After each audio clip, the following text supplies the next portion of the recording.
1 মাস ধরে ঘরে বসে বসে খাচ্ছে, কোনো কাজ করে না। আমি লোকের বাড়ি বাড়ি গিয়ে কাজ করে করে টাকা কামাই, আর ওই হারামজাদা আমার টাকায় মাল খায়।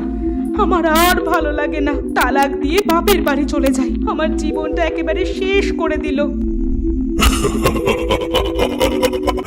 আসসালামু আলাইকুম। আল্লাহ, আমারে বাঁচাও, আব্বাজান, আম্মু, কে আছেন? আমাকে বাঁচান। শোন নাসরিন, আমার কথা মনোযোগ দিয়ে শোন।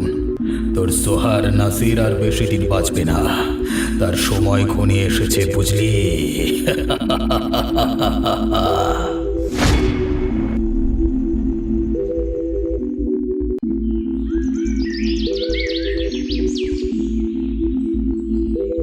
ভাইজান, সালাম আলাইকুম। ওয়ালাইকুম সালাম। পায়েল, এসো এসো, বলো কবে এসেছো শহর থেকে? গতকাল